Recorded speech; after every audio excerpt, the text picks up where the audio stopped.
Hello, everyone. Welcome to Profiling Evil by Mike King. I'm here with Chris McDonough tonight, and we have got a great show ahead of you. I just want to do a little house cleaning before we get started and let you know that we're going to be talking about the missing person case of Molly Miller and Colt Haynes.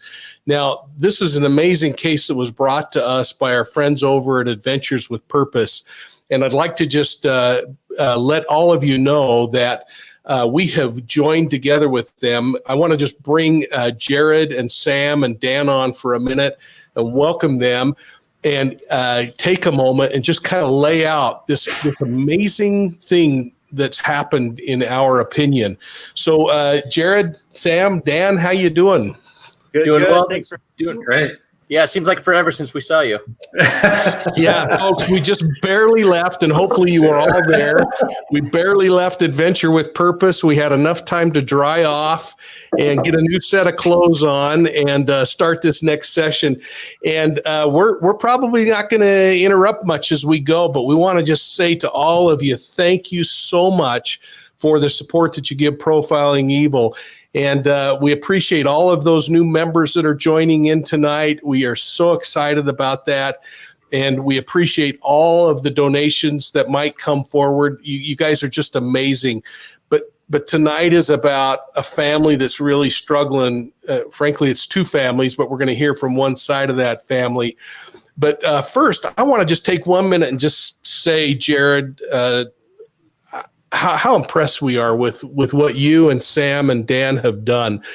Not only have you kind of changed the world when it comes to being able to be an outsider helping, you're recovering bodies, you're answering questions that have been unanswered for years, you're changing families' outlooks, you're bringing hope to people. And, you know, we're moving into the tail end of 2020, which has been a pretty rough year for folks. But you are bringing hope to people. And at this Christmas time of year, I just am so excited that you guys decided to join in with us tonight to talk about the kind of hope that you're bringing to people and to tell you what fans Chris and I are of you guys, because you guys are just knocking it out of the park in what you're doing. Thanks for being with us. Yeah, no, thanks for having us on, and thanks for joining forces with us. Coming into 2021, our goal and our mission, and I'll let Sam and I'm sorry, I make it a bad habit of like speaking for the group and people comment on that as well. So I'm going to say I'm going to make this short and then let the two of them just take over from here. So for the rest of the show, Mike and Chris, if you could focus on the two of them, I'm just here to listen tonight. All right. Anyway, so us as a group, our mission and our goal is can we solve 10 in 2021? We set out with not a goal of any sort for 2020 until August was, hey, let's go on a cross-country road trip, the three of us together. We've never hung out for more than, a couple of hours together. And let's do 40 days, 45 days on the road together. We focused on, 12 cases or so. And of those 12 cases, we solved 2 of them. That's 2 more families that didn't have the answers had we not gone on this trip. Wow. And so here we are coming into 2021. We have a personal goal of 10. And even if we only do 1, even if we do none, at least we tried and we at least gave, additional families answers as to where they no longer have to look. On that note, I'm out. Thank you. You guys are multidisciplinary. I mean, Chris and I are 2 old guys that we our motto is the older we get, the better we were. But you got youth with Dan. You got Sam. You're sitting on a boat right now, and I guess you live on the boat. You're rocking the boat, buddy. Yeah, thank you. It's fun lifestyle. Lots of adventures. Amazing. And Jared actually, when he was a boy, lived in my home state and has rocked the world with this. Well, Jared, I'd like to bring in our guests, and I'd like you, if you wouldn't mind, to kind of drive for a minute and let's introduce who they are and why on earth we feel like it's so important that the world meet these 2. Absolutely. Yeah, let's jump into it. Even though we just got done saying that Dan and Sam are going to drive this for us. Yeah, Dan. Sam, do you know enough about this at this moment in time? You want to take over? Hey, again, you're cutting out. Of course. How convenient. All right, I'll go ahead and take over then still.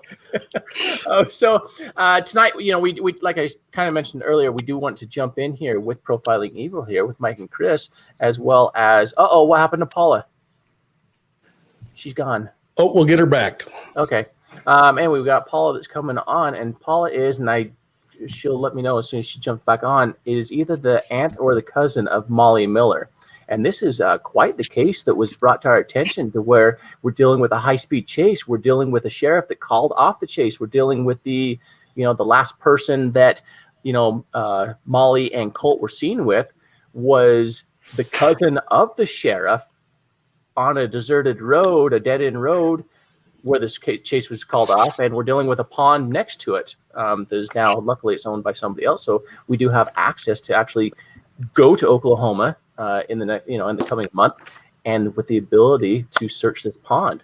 And so anyway, so that's why we have Paula on tonight. And Paula, are you a cousin or are you an aunt? I forgot what the story was with you.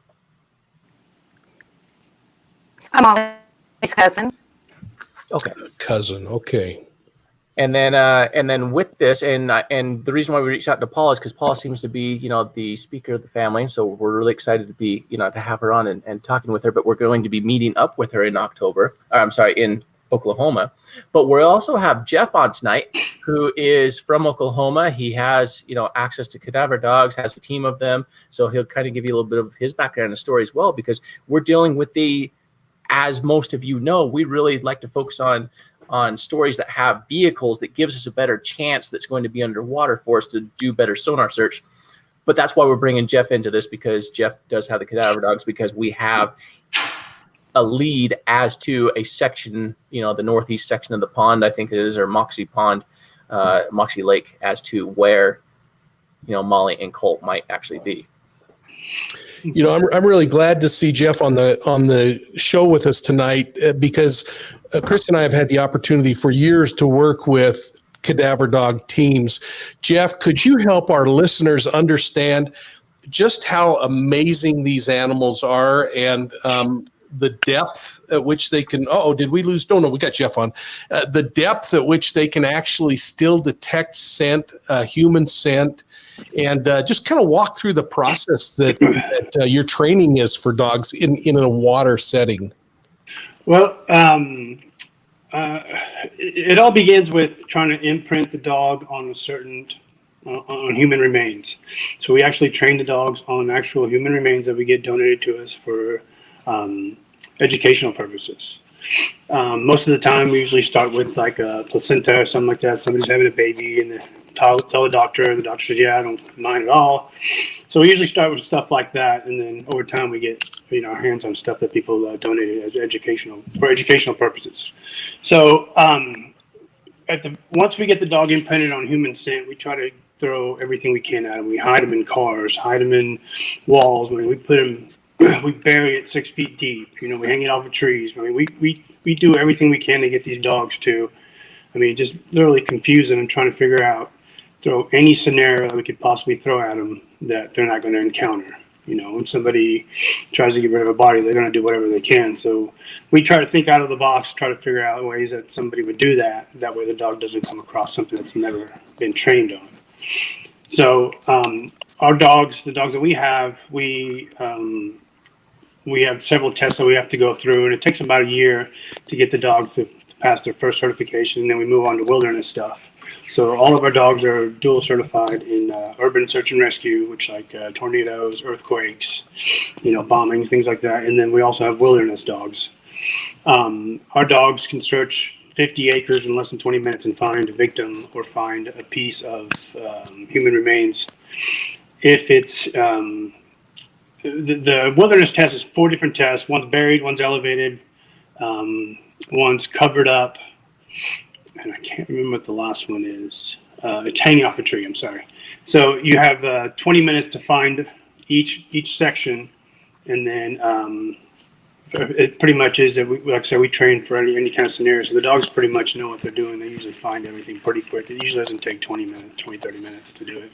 You're looking at probably 10, 15 minutes.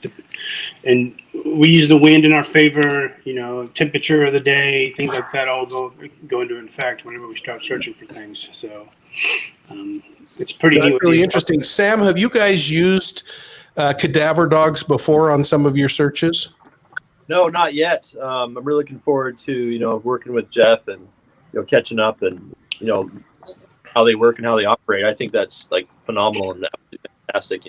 What they can do. So we haven't yet, and this will be a first. Yeah. Now, Chris was a dog handler, Jeff, in law enforcement, and he always has a dog story to get in there. So I'm going to give him that minute here in a second. But one of the things I really am into mapping out these locations that we go to. Do you put a Garmin unit on the dog when you've got them out, and do you track where you've been so that you know and it can kind of verbalize that later? We have an app on our phone that we use to keep on ourselves. So it's real time. So wherever the dog goes, we actually follow the dog. Our dogs don't get too far away from us. We can always keep an eye on them and see where they're going. So we usually map everything out depending on the wind and circumstances of what we're searching on. And then once the dog takes off, we just follow right behind him. And then whenever we get done, we can see where we've been. And the thing is that we don't necessarily have to have a step on every piece of that property. If the wind's blowing out of one way, we use the wind crossways, So the wind's blowing out of my left side, we're going to go straight ahead, That way we can use the wind to our advantage. And we don't have to walk all the way over there, 100, 200 yards. Because if the dog can smell it, he's going to take off and he's going to run as fast as he can. And we're going to try to catch up to him. Because they do like a zigzag pattern, they work until they get close enough and then they get to the pinpoint of where the source is or the body is. And then my dog does a bark alert. So as soon as he finds something, he'll bark. And so I can hear him. And then he'll stay on that source or that body until we get there, and he will not move regardless of what's going on until we get there. So I have a I'm question. waiting, Chris. As far as okay, I'm sorry. I'll forget this if I don't ask. We have a location on this property where not me, the landowner, the current landowner, found a cami shirt, a woman's cami shirt hanging in a tree. Why it was in the tree, obviously none of us know. That unfortunately the shirt was turned over to a law enforcement officer who threw it away. Now the particular location that shirt was, if she was there at any point during her death, but has been removed, would your dogs be able to alert to that? No, our dogs don't do article searching. If she was there at one point and it's been removed, okay, if she was there, and let's say she was put in a spot and she died in this spot and she stayed there for several months, and she kind of, I hate to say it, but decomposed in that area, our dogs would be able to hit alert on that area. If there's any kind of human remains at all, decomposition, any kind of fluid or anything like that still remains there, our dogs will be able to alert on that area. But okay. If it's there's a lot of factors into the rain. If it's rained, animals running through there, anything that could cause to be washed away. There's a certain period of time. I mean, if the body's still there, obviously the dogs will be able to find it because they can find bone. But if she was just there for a little while and then they picked her up and moved her somewhere else, unless there's still some kind of residual smell there, our dogs won't be able to find anything. Okay. Thanks. The dog thing, I mean, I love you guys, Jeff. I mean, you guys, you're a rare breed, and the dogs are always smarter. My dog was always smarter than me anyway. And, so I need the big, question for me is what kind of dog do you have? We got 4 cadaver dogs on the team. My dog's okay. a Belgian Malinois. Oh, a Maligator. Alligator, yes. Okay. I'm the only one that's got one of those. The other two are sisters. One's a chocolate lab and one's a black lab. And then the other one's a little yellow lab. Nice. So you can Well, just see by my hands, you can see scars of me owning a alligator because, Yeah. it doesn't feel good when they get hold. And they don't mean to. It's just they get so playful and so much energy. And I try to give him his reward. He'll grab a pinky or a thumb or something, and you'll know it hurts. I got scars. Yeah, they eat you. So let's get into Molly and let's talk about. Yeah. So Jeff, what I'd like is if you could kind of get in your quiver. I'd like you to talk a little bit about your organization in a minute, and about what the steps are to be authorized to bring your team out and search, whether you need law enforcement case numbers or anything like that. But let's do that. Let's move over to Paula. Paula, can you tell us a little bit about Molly's case, what happened that night, and just bring everybody up to speed on this thing. Okay. On July the 7th of 2013, Molly was with two boys, one being James Con Nip, who was the driver of the car, and also a friend of hers, Colt Haynes. He goes by Con. He had picked them up at a location in Ardmore, Oklahoma. They had at some point during the day, it was on a Sunday, they had gone into a smaller town, Wilson, where Molly is from. Con spun out in front of two police officers and threw rocks on their cars and went on a high-speed chase, led them on a high-speed chase. They reached speeds up to 120 miles an hour. And at some point, this was in Carter County, they turned onto County Line Road, which is a gravel road. And at that point, they dusted out these two officers. Well, when they entered Left County, that is the county in which at the time, the sheriff of the county was his cousin. And the officers in Left County were notified of the chase. There were some that tried to intervene. One in particular threw down some stop sticks, but at the time he got to the intersection, they had already passed him. Another officer, instead of blocking off Long Hollow Road, where in the sheriff's words, they always knew that's where he was going to go, because Con was notorious for leading the police on high-speed chases. It was a game to him. It was a thrill. And so he had done it multiple times, never been jailed for it ever. So instead of blocking off Long Hollow Road, the cop thought maybe that he could intervene and stop him, and that way they would never get down Long Hollow Road. Well, he turned off his headlights coming toward them. This is about between 10:30 and 11 o'clock at night. He turned off the headlights. The officer had to go into the ditch to avoid collision. By the time they all got down Long Hollow Road, they were nowhere to be found.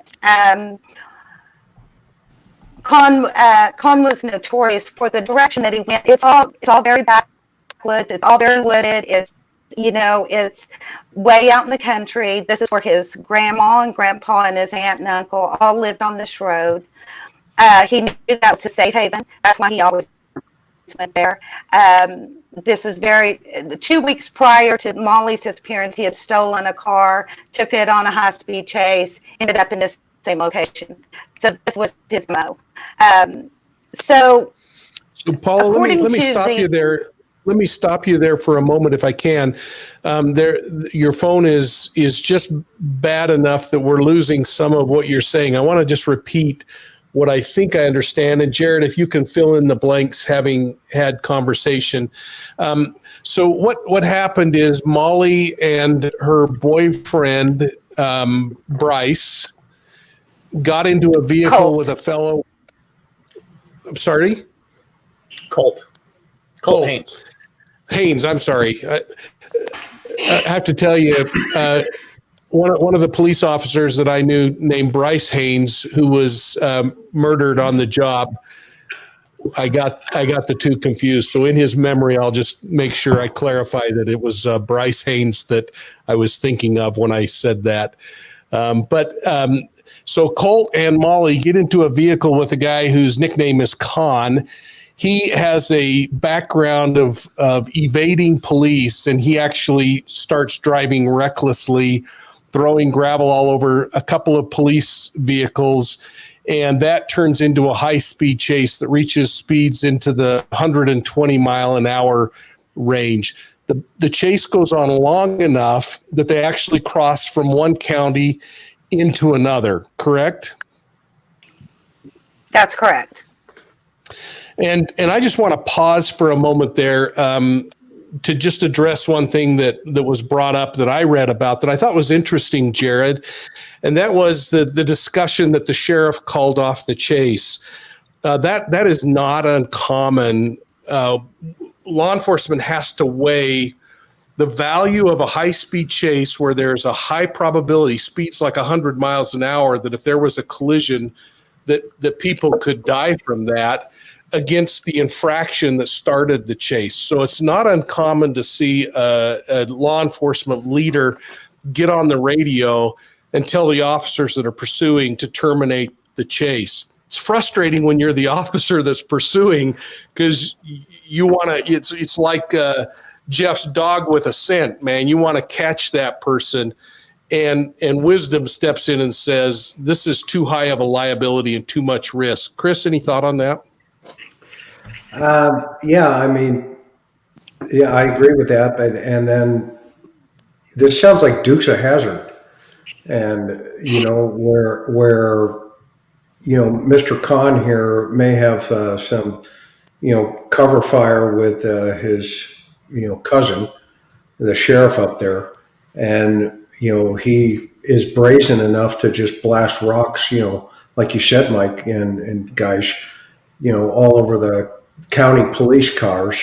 He takes off, or city police cars, gets off in the county, and now he's got cover from his family, and maybe that's a play too, that the sheriff is hearing this thing go down and knowing that it's because if it's a mutual aid, right, Mike? If he's crossing county, they probably got a TAC channel where they can both, the city cops and the county sheriff can hear the play coming. But yeah, it's not uncommon to shut it down. But I just wonder, is this Sheriff Russell that we're talking about? This guy, Jared or Sam, Dan? Is it Joe Russell, the sheriff? I forget what the name of it is. If Paula jumps back on here, we can ask her what the name of the sheriff was. Okay, because he just got hooked up for corruption. Yeah, if that's the same one. Yeah, he also drugs, and I know that in addition to this story as well is that the cousin was also using the sheriff's police cruiser to sell drugs out of not just the police cruiser and use it for delivery, but in addition to that, selling drugs out of the sheriff's house as well. And then there's some other, corruption that came into play with, young girls and, lake parties and whatnot as well. But what I also find interesting in this as well that Paula touched on is that this was Khan's little game, and that at no point did he ever was convicted or served any jail time for his little elude escapades that he would go on from time to time on the same road that he knew like the back of his hand. And Paul, I think also you said that the family also had property down at the end of that road too. Is that correct? That's correct. Yeah, their property went to the very end of the Long Hollow Road. After that night, after the chase, during the night, Molly and Colt made several phone calls. From what we understand, Con just jumped out of the car and ran home. Left Molly and Colt out in literally in the middle of nowhere, not knowing where they were. They made several phone calls asking for people to come and get them, try to find them. And the next morning around 7 a.m., 4 people did go out and try to locate them. They were on the phone with Colt, and they went to Con's house and asked Con where they were. And he said, man, they're just messing with you. They're fine. Well, Colt was on the phone when they went to his house, went to Con's house, and Colt told the guy on the phone, he said, let me talk to Con. Well, it was a one-sided conversation, so they only know that Con got off the phone and told the guy, he said, do you know where we left the Mustang? And the guy said, yes. And he said, they're near there. This guy had been in the high-speed chase 2 weeks earlier with Con, so he knew where they left the Mustang. So the guy asked if they could just walk across the property to this area, and Con told him no. So they had to go back out onto the main road and go all the way around, which was probably miles-wise, it was probably 4 or 5 miles, when if they could have gone straight across the property, it would have been 0.45 miles. So they wasted a lot of time there. Con and Molly could not hear, Colt and Molly could not hear the horn. They were honking the horn, asking them, can you hear this? They could not hear it. Molly made her last phone call where she actually spoke to someone at 9:33 a.m. the Monday morning, July the 8th, asking somebody to pick her and Colt up. At 9:39 a.m., Molly's phone never made another call. And then Colt Haynes' phone went dead at 9:56. So just a few minutes after Molly's phone went dead, Colt's phone no longer sent out any more text or big phone calls. So within just a few minutes. It was 2 weeks to the day after the police chase that the car was found by a Love County deputy. And the car was immediately removed from the area, and it was like about a half a mile off of any main road in a field. And it was moved, a record service was called. Me and my family were actually out there searching that day, looking for the car, and an officer had stopped us and asked us what we were doing, and we told him. He claims to have not known that Molly and Colt were missing in the area. And this was 2 weeks later. He claimed to have not known, which I honestly, after knowing him now, I believe that is true. He was not made aware that there was 2 missing people. But within an hour after us leaving him, we exchanged phone numbers. Within the hour, he had found the car. And the reason he found it is because he knew Con, and he knew his path and what he would normally do. And the landowners out there repeatedly told us we've had to constantly repair fences because Con blowing through their fences in cars. So the car was found exactly 2 weeks later, and we were never able to see the car while we were there. So it was not inventoried. There were pictures taken, thankfully, but it was never inventoried. And the girl that owned the car was Con Nip's girlfriend, who eventually was charged with filing a false police report and a false insurance claim, because she claimed that the car was stolen and that she was asleep all night long, when in fact they proved by her phone record she was up all night long trying to get a hold of Con, talking to his aunt, talking to his mother. And during the preliminary hearing, Con's mother actually said it. Sabrina called him, that was her name, called and said, do I report it stolen now? And that was around 6 a.m. So, Mike, go ahead. What were you going to say? No, I was going to please ask your question, and then Jared, maybe you can also kind of fill in any of the blanks that you think may have been difficult to hear. And I apologize, Paula, because there is just so much interference with your phone tonight. And I'm going to propose that we talk with you offline, where Chris and I can explore the case with you and learn more about it so that we're better equipped to help you. But Chris, what are your thoughts? So, a couple of things. Is there you think there's any GIS history in relationship to 2013 in the longitude, latitude that she's talking about? And it'd be interesting to see what kind of cell tower ping because that 911 call, when would the 911 call come in, Paula? What was the last time that 12:50. Go The ahead. 911 call was at 12:57 a.m. the morning of July 8th. I've listened to the call, like it's only 5 seconds. And all you can hear is Molly pushing buttons, or there's buttons being pushed, but you cannot hear her speak. And then they called the number back with no response. Okay. So do you have that call, that 5 seconds? Do you still have that tape? Okay. Good. Well, we'd like to hear that and get a copy. I have. Okay. I have the dispatch. I have the call from the night of the chase, and I believe also I do have that 911 call that Molly made.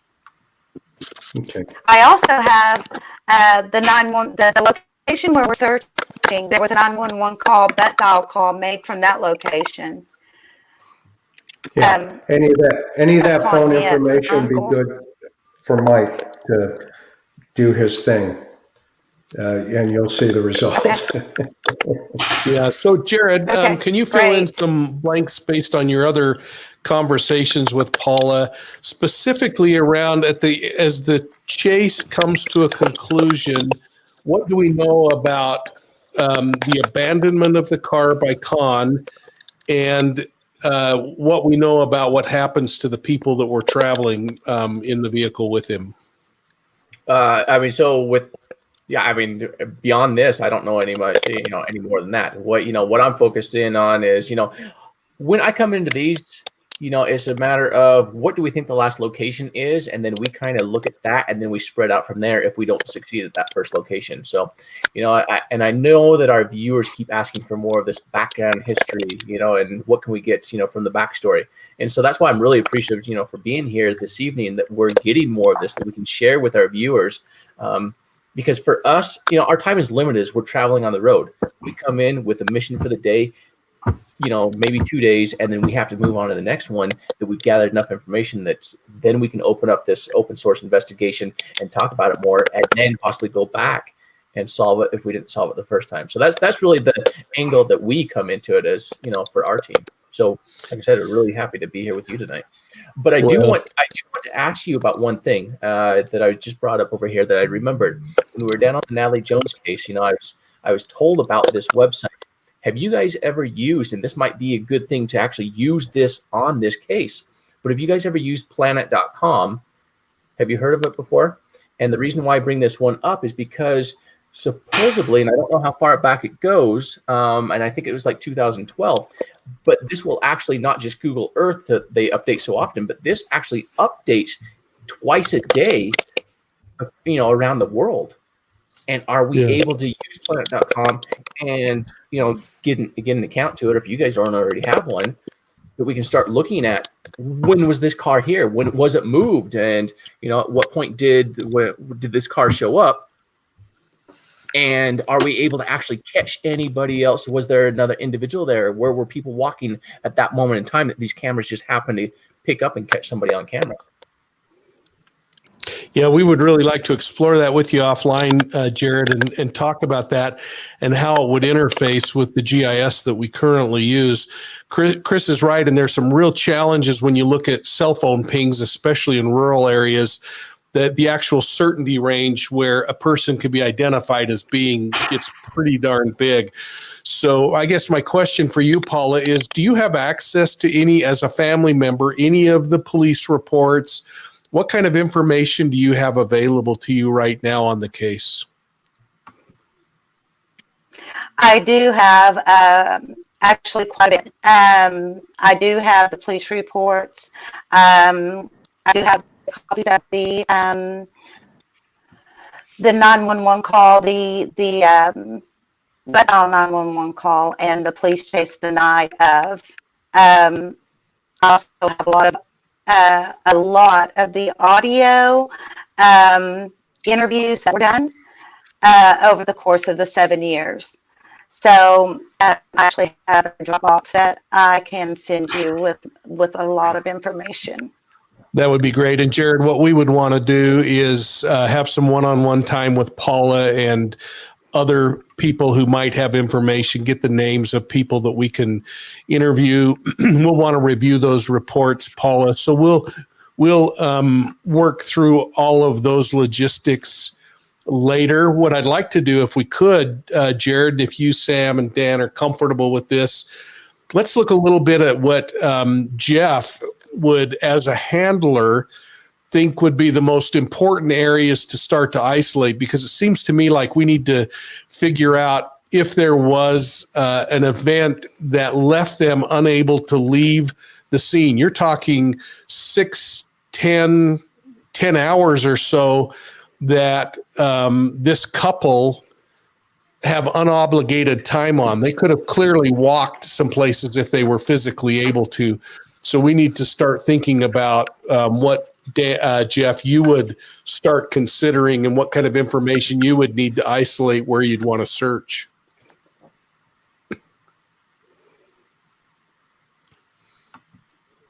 And you're on mute, Jeff. There we go. Okay. Well, the best way for us is trying to figure out exactly where the last known location was or close to it. When it comes to these dogs, we have to be put in the right place for us to start our search. If, like you guys were talking earlier, figure out where the ping was on the cell phone, if you could figure that out, that'd be a great place for us to start. Like I said, we can search a wide area pretty quick. So for us, knowing the last place where they were would probably be the best place for us to start, or in the general vicinity. Obviously, we can't search miles upon miles. So we kind of need to be pretty close to where you think they were for that last day or the last couple hours, or 12, 24 hours. And that's where we could start. I mean, around that area. I do have. Go ahead. I do have all of their phone records with the cell phone towers. I did send that into a place in Dallas, I believe July. Well, it was a year ago in July, where they did a forensic analysis of the phone records and was able to determine that they did travel northeast from what we can determine, northeast from the car.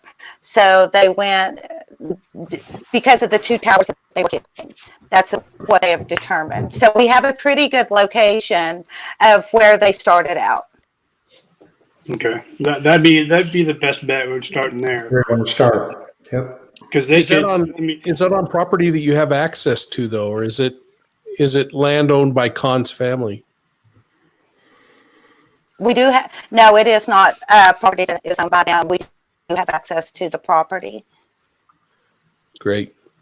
Here's where I'm thinking on this, not as far as a conclusion on it, but we're dealing with, what, 10 hours later, where Khan was at the house, if I'm correct.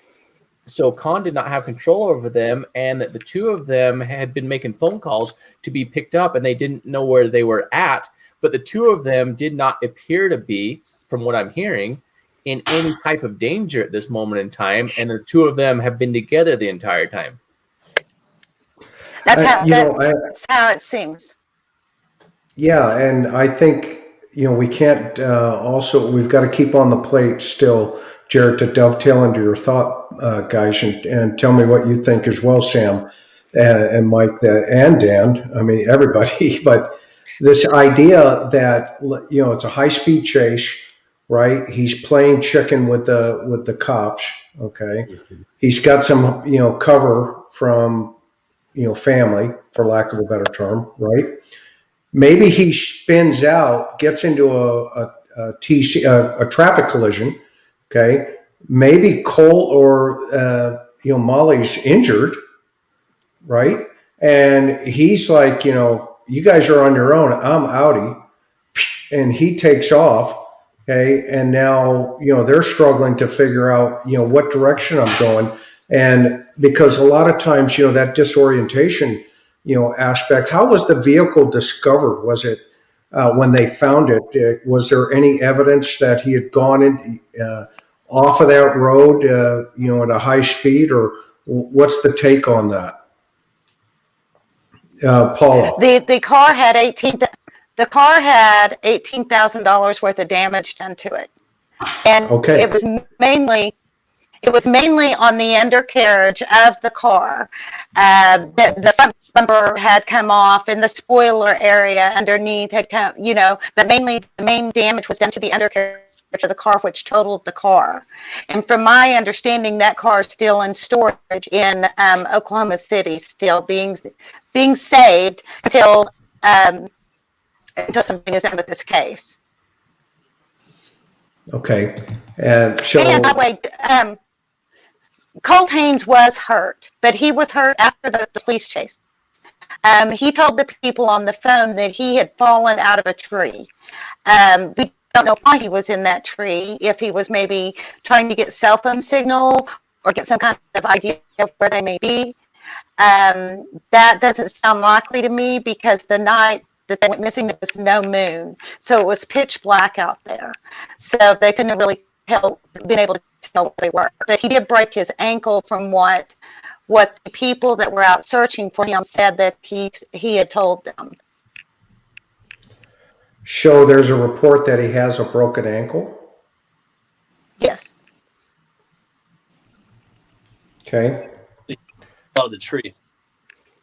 Falling out of a tree, right? I mean, yeah. And so thoughts on that?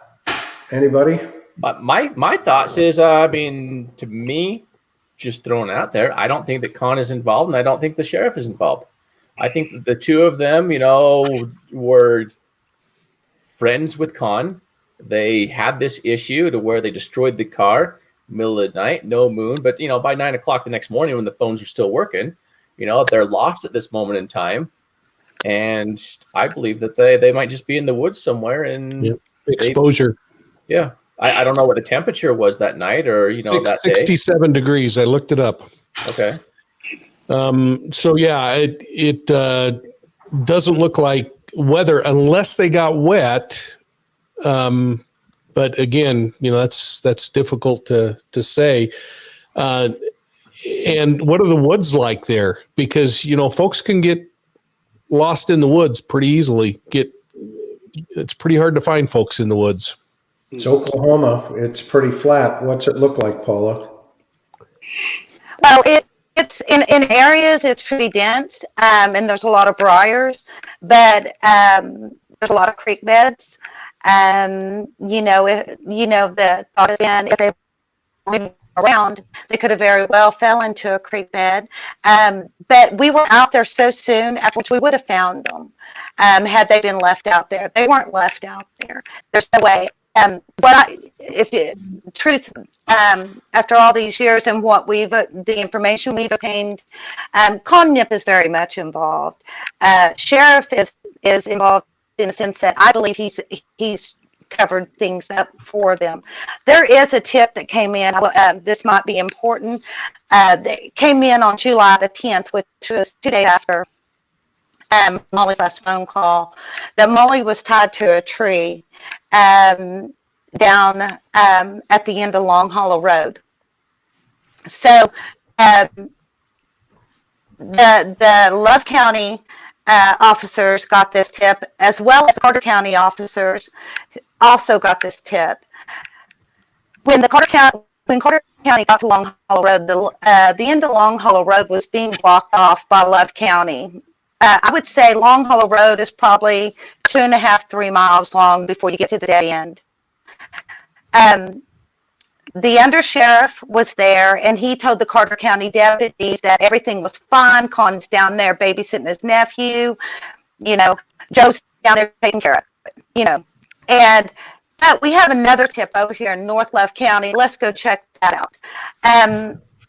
I've always found that the same girl who called in this tip was very close to Con's uncle, who lived at the end in the Long Hollow Road. She gave in a sworn testimony for the federal grand jury. She gave under oath. She said that she asked Colby, and that's the uncle's name. She asked Colby she did not give details, as to what he told her happened. She said, though, why? She asked Colby why he did not call the police and turn it in. And he says, you know what we do down here. I could not turn it in. She has been an FBI informant. So when I tried to talk to her, that got shut down by the FBI because they did not want me to, quote unquote, mess up their relationship with their informant. At that time, they told me to give them time that they thought they could possibly get more out of her. And they did not, because that was in 2016. Yeah, that was just before the sheriff was taken down. So she may have been a UC, an undercover for the feds to take him out of the picture, because they got him on a corruption charge. That Russell guy, if it's the same sheriff, it sounds like Joe Russell. Is it the same guy? It is.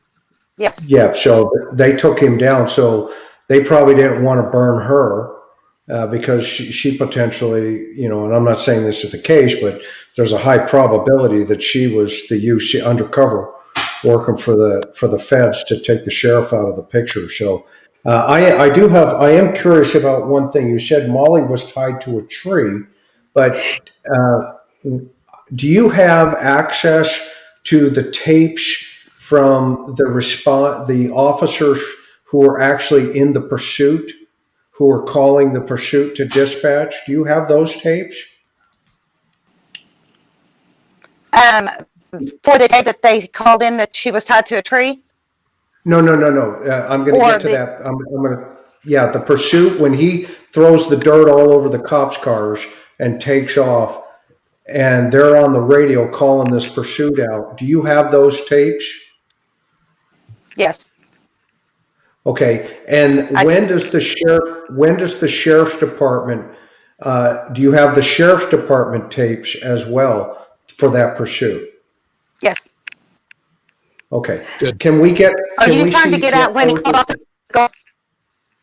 No, we just want to hear the Say that radio again? traffic so that, yeah, we just want to hear those Okay. so that Mike and I, there's other things that we can go to help, with Jared and his team, coming up in January, right? We just Okay. kind of want to get a flavor. Yeah. So Okay. what we'll do, Paula, we'll have the back office here work with you on setting up a Google Drive where you can upload everything, and then we'll set up a time to talk with you and go through this case. We're going to want to map out from start to finish every single thing that we know, so that we can help with topography and help Jared's team as they prepare. This may help you, Jeff, as we think about areas that seem significant. Maybe along the way, we could learn what areas you have had searches that you've conducted, Paula, and how many, and what the method was of that, because it may be something that you want to think about organizing as family, is putting together a ground search that we could help you kind of coordinate so that you know exactly what areas you've covered. So I think there's some things there that we could do, Jared. Maybe we do them in concert with when you're showing up with your team, so that if something's uncovered, we have something, maybe it's a week or two before. Jeff, I don't know what your thoughts are as far as questions for Paula, but we got to somehow get you in the ballpark before we turn you loose. Pretty much like I said earlier, any way we could figure out where they were, the last point of contact with those pings, that'd be the best thing for us, because we could start where they were talking about and said they're headed northeast, I think is what you said, and then we could just head that way. I mean, like I said, we could cover a vast area pretty quick and rule out any kind of, if anybody's there at all. And there's a few things I want to touch on a little bit more. One is I'm having a disconnect as to, all right, Con is at his house. We have Molly and Colt making phone calls on their phone that during this moment in time, up until 9:30, 9:54 when the other phone goes dead, that there's no indication of them being in danger. They're making phone calls to other friends. So which means that there's no indication that Molly's tied to a tree. So that's where I'm having a little bit of a disconnect on that story. Leading us into the woods is where this is taking me.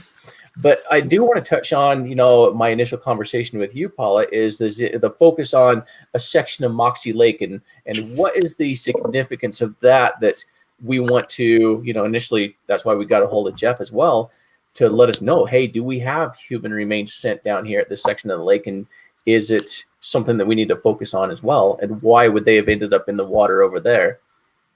Some theories behind that one, if you can fill us in. Well, they're not really theories. They're kind of, there's evidence to the fact that Con's uncle was at that pond on March of 2014. That's when he made the 911 vet dial into Love County. And I got that tape as well, so you can hear it. It's very hard to hear, but we have gotten it cleaned up a little bit. Some of the background noise taken out, but you can hear that they are discussing Molly and a gunshot. You can hear 2 gunshots in the recording. I'm not saying that they were killing Molly and Colt at that time. That's not where I'm going with that. But there was 2 gunshots. Then a few months later, Colby, same uncle, was arrested. He was arrested by the feds, and he is currently in prison, federal prison, for a gun violation. He told the OSBI that they were at Moxley Lake. So we have had some searches out there. I've never felt comfortable that it was completely searched thoroughly. And I do know September 2013, we had a big search out in the area, and Colby comes riding off of Moxley property right in front of us. It was almost like a source of intimidation. We ended up down there, and we could see his 4-wheeler tracks going in the lake. I've got pictures of that as well. And so he was going in the lake on his 4-wheeler. I took pictures of his footprints, barefooted, going into the lake. So that there's several reasons why I've always that is a source of information that has come in since the very beginning. People have brought up Moxley Lake since day one, and it just keeps coming around. So I just will never feel good about it. I don't know why. It's just a gut feeling I have there. So, Jared, do you have the coordinates for Moxley Lake? I don't have those yet, but that's gut feelings have solved a lot of cases. You guys know that for sure. But that's why I want Jeff on this as well with us, because he's going to be able to kind of let us know right away. Do we have human remains sent coming from that lake? Yeah. So what we'd like on our end, and again, we got to do this offline so that we can make sure we have a good connection. But Paula, if you could start assembling all of the information so that you can share it with us, the cell phone records and the report that your forensic person gave us, because we'll actually want the cell phone record showing what the azimuth is off of each tower that's being indicated, so that we can do some plotting with our scientists. That way, Jared, we might be able to give you some direction on where we see movement, and we can look at topography. And if we can get the location of Moxie Lake, because I can't find it anywhere, we'll need something to do there. And then Chris and I would love to go over all of those audio tapes of the pursuit. We'd like to really knock down with you the actual route that was taken during the pursuit, so that we can see some of the behaviors there, and then where Con's home is in comparison to where the accident was or the vehicle was dumped. All of that will help us as we start to kind of narrow a location down and come up with some ideas. There are so many variables here, and just enough disconnect on the conversation that I'm a little uncomfortable thinking out of the box about what may or may not be possible. But I think we really have to consider too that heavy brush and how easily people can disappear in flat ground or mountainous ground when there's bushes. And yeah, and then as far as you not being able to find the lake, Paul get us the coordinates on that one. But my understanding also is it's not really called Moxley Lake. It's the owner's name was Moxley, so that's why the locals refer to it as Moxley Lake. Well, it's Battle Springs. If you look, it's Battle Springs. It was Moxley, but when Mr. Moxley owned it, that's what it was called. It actually, if you look it up on Google Earth, it's Battle Springs, and it's directly north of Long Hollow Road. North, yes. Long Hollow Road runs north and south, and it's directly north of Long Hollow Road. Does that flow into the Red River? Are you're all at near the Red River? Are you at the border? How far are you from the border? No. Yeah, how far away are you from the border of Texas and Oklahoma? To the border of Texas. How far is Love County? The Red River? Yes.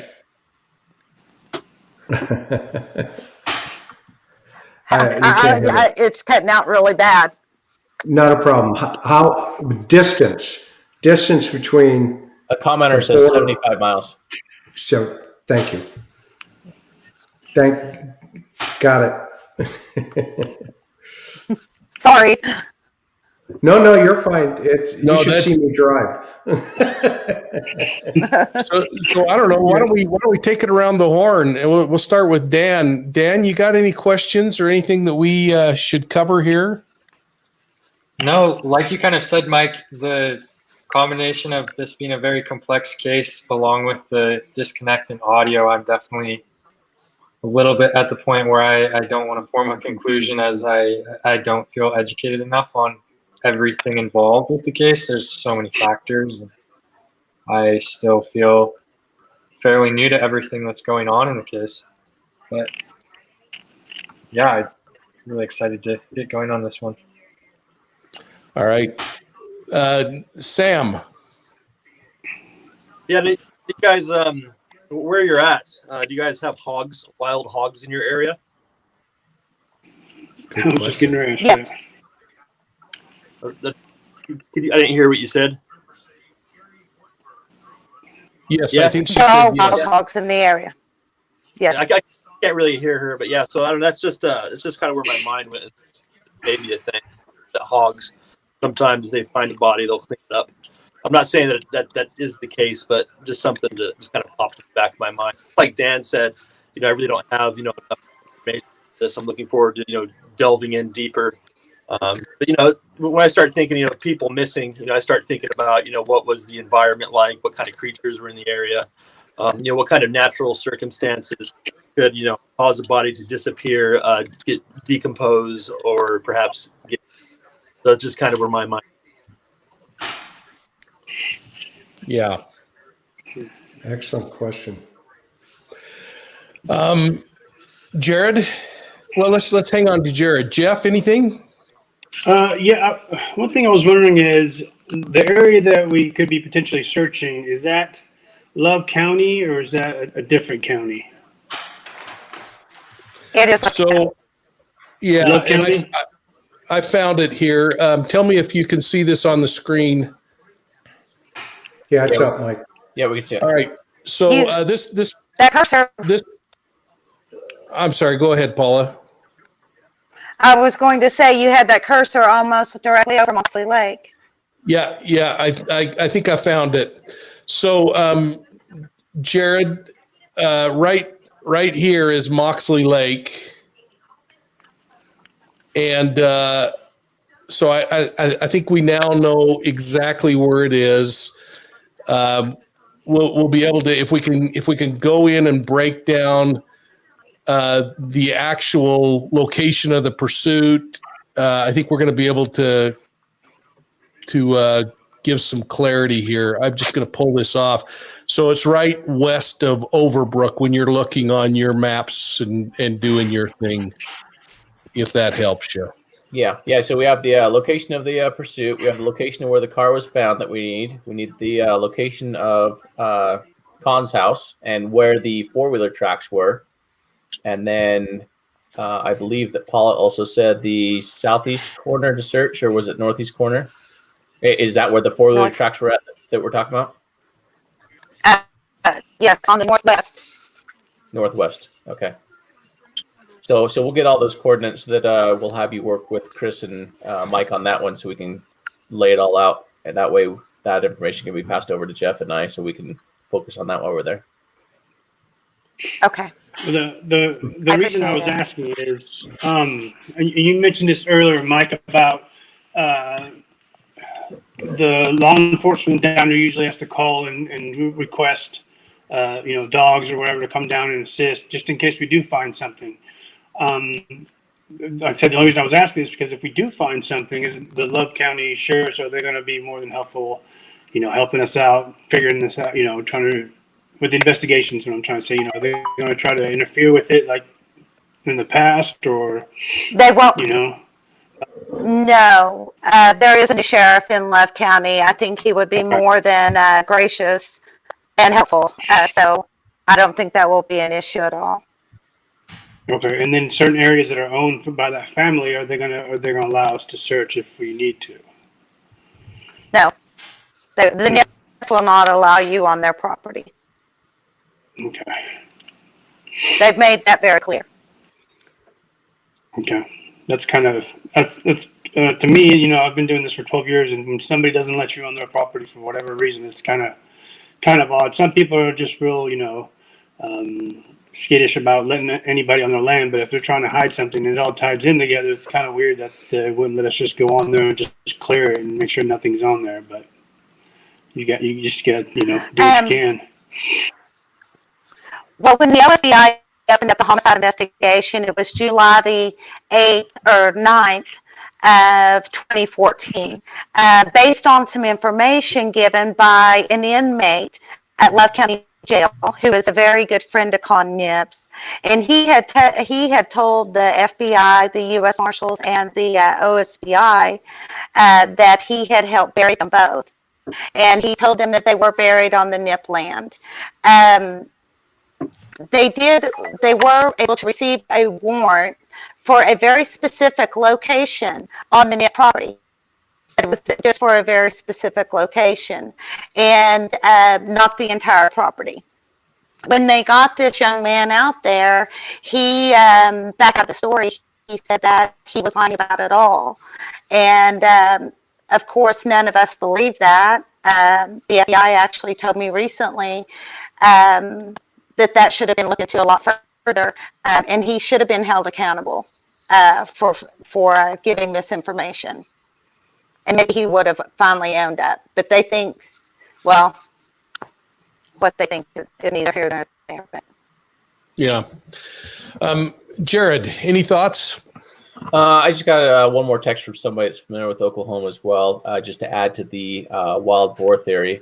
Says that Oklahoma is also full of wild, very wild, vicious dogs, almost like a wolf-coyote mix. Is that within this area as well to be concerned about for possibility? Are you asking me? Yes, ma'am. I'm not aware of that. I'm not aware of that, no. Okay. All right, Chris? No, I think we've got a lot that we can track in here, Mike. I think, do you have one question? Do you have access to the affidavit on that last warrant you just mentioned? That's I for you, do Paula. not. Okay. Now, I can do a FOIA request with the... Pardon? No, I think you're right on target. If you can do a FOIA on any information that you think you might be lacking, that would be awesome. Let's try to get what we can. Again, we'll have Tyler in the back office reach out and work with you in getting that information where Chris and I can start to go through it. Then would like to get you on a call and go through things in detail. At that point, Jared, I think we'd want to bring you back in on the call and we start strategizing, and you bring in the parts and pieces that you think are important. How does that sound? Sounds like a good plan to me. One thing I'd like to do, Paula and Jeff, did we lose Jeff? Yeah.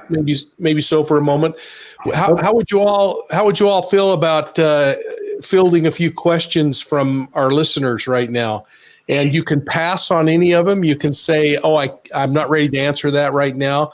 But would you all be okay with that if we took a minute? I feel bad we didn't have enough time on Randy before the show. So yes, I would love to help you out on that one. Paula, Jeff, are you okay for some questions? Yeah, I'm okay with it.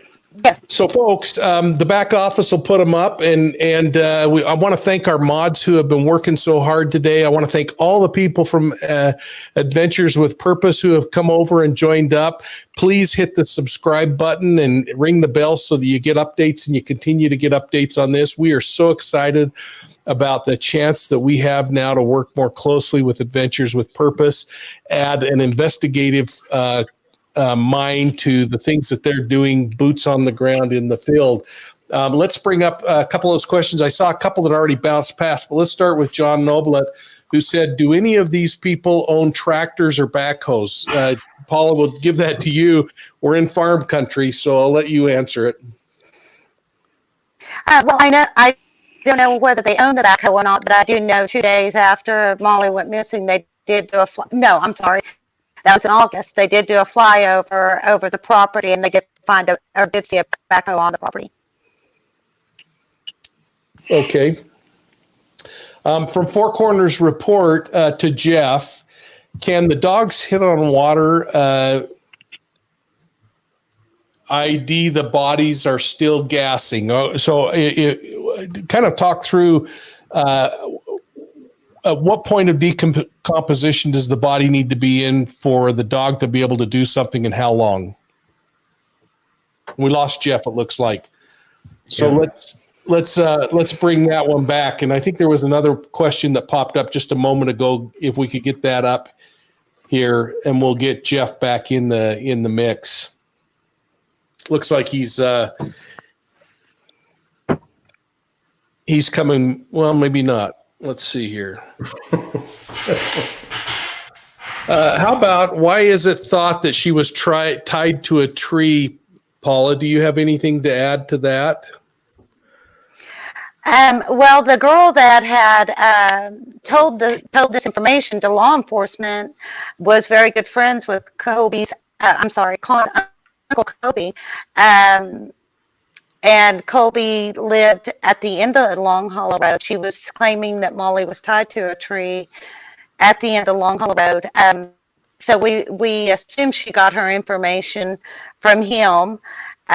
It was relevant enough that that law enforcement did go out there to check it out, Love County and Carter County.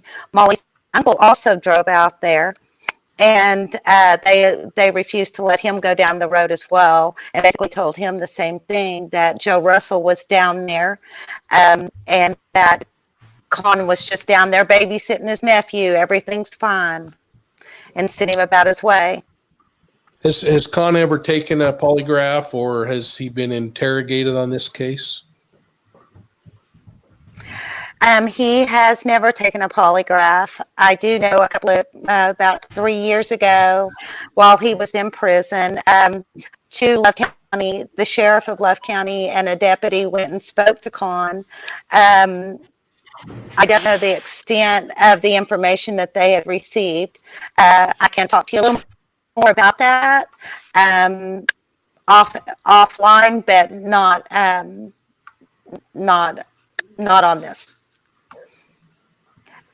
Now, I will say that I have talked to Con. My cousin, my sister, and I went to Con's house on Labor Day weekend of 2013, and we spoke to Con and his aunt and his grandpa and his father.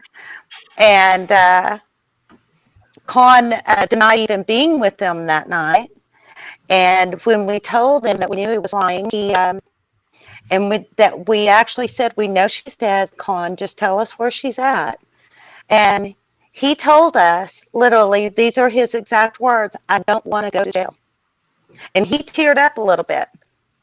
And he went to sit down on the other end of the porch, and my cousin followed him down there. And she told him, Con, if it's about money, we'll give you money, whatever you need. And he said, it's not about the money. And that day we had asked if we could search the property, and the grandfather told us no. And it was just us three girls.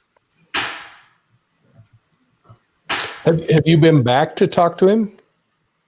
No, because the next day they called Molly's grandpa and Molly's uncle, and they told them that Colby, who is the uncle, wanted to talk to the uncle wanted to talk to them. Con called them, and so they went out there to talk to Colby. Colby did not show up, but Colby's wife did, who was Con's uncle, Con's aunt. I'm sorry. She did show up, and there was an argument that ensued between Molly's uncle and this woman, and they ended up driving off. And after they left, Con called again and said, my grandpa wants to talk to Alex, who is Molly's grandpa, Alex. So he turned around and went back, and they held him at gunpoint. When he pulled up, they pulled guns on him. And then he stripped off his shirt and told them that he was he was unarmed, and he said, John, your grandson said you wanted to talk to me. He said, I have nothing to say to you. So what was the point of calling him there? We don't know. But law enforcement showed up, and Alex did have a weapon in his vehicle, which they confiscated, but he didn't have one on his person when he got out of the vehicle. So no, I've never been back to his house to speak to him. So let me ask one question. Paula, how does your cell phone work when you're out there? How good's your connection? I have a fairly good connection when I'm out there. I've never really had any trouble. So, Mike, I have a thought. Maybe we should, let Paula, kind of step out for a little bit. Let's circle up with her offline, like we've talked about here. I kind of want to, also now kind of get Jared and Sam and Dan a little more, operationally trying to think through this. And Paula, forgive me, I'm not trying to be rude. I think you're amazing. The information that you have is a ton, but the type of questions I want to ask you, I don't want to put them out in the environment right now. I think we should do it, like Mike is talking about, kind of a one-on-one kind of Q&A thing. And because it seems like there's a lot of moving dynamics here.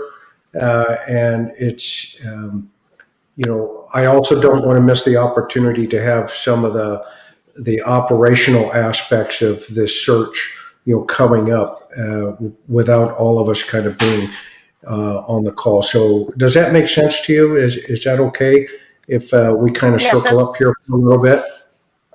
Yes, that's okay. Fine. Okay, great. And that way, Tyler and our team, can kind of put some other things, because I know what Mike's thinking. We both been thinking the same thing. And I mean, Jared, did I miss anything, buddy? What are your thoughts on that? No, my big thing that I'm thinking about is, property, tractors not being able to search. But coming back to the, us never looking further into it because Natalie Jones was found, that we've never looked into it anymore for what is it we need based upon time frames of investigations that we've been looking into. But I think that circling back around to this planet.com, getting a hold of them and looking at those, aerial images twice a day across the entire U.S. that we can zoom in on any of this and we can see, all right, yes, there was a hole that was dug here, or hey, here's where the car was at. And like I said, are we able to actually spot anybody and movement, within, and find out if there's a direction that we need to start looking at as well. Yeah, we absolutely want to follow up with you on that, Jared. The imagery is going to play a really big part. So this is really good, and frankly, we want to look at imagery during the winter as well, so that when we can see there's no foliage on or no leaves on the trees and things, to give Jeff a little better idea of what terrain is like inside there as well. So this is all great. I want to just extend our gratitude again to all of you. We'll have the back office work with you, Paula. We'll get that rolling. Jared, if we can set a time right away to talk about the imagery, and then Chris and I, once we get the data, we'll schedule time with you, Paula, and anyone else that you think needs to be on the call. We'll start with the basics and kind of work through that. To everybody who has participated tonight, thank you so very much. To those of you in the back office, those who are visiting, we have this amazing crew that we call the back office that are just working their tails off all the time. We appreciate that. Tomorrow night, Jared, you want to talk about what we've got coming down the pike for tomorrow? So we're going to be back over 5 o'clock Pacific Standard Time, 8 o'clock Eastern, and then figure it out from there. We're going to be back talking about Randy Leach. We're going to actually have Harold and Alberta Leach. His parents are going to be on. We're going to dive deeper into where we started today with our search from last month, as well as what we discussed over there tonight. We're going to be over there with them for 2 hours tomorrow night. And then we're going to be jumping over onto your channel at 7 p.m. Pacific Standard Time. If I do my math correct, that's 10 p.m. Eastern Time, where we're going to be talking about William McKenzie, and we're going to have his mom is going to be on that one, which is a case that's coming up in Tennessee that we're going to be on while we're on the road. Yeah, and that's going to be over here on your channel. So Randy Leach over on Adventure with Purpose, William McKenzie over here on your channel. Perfect.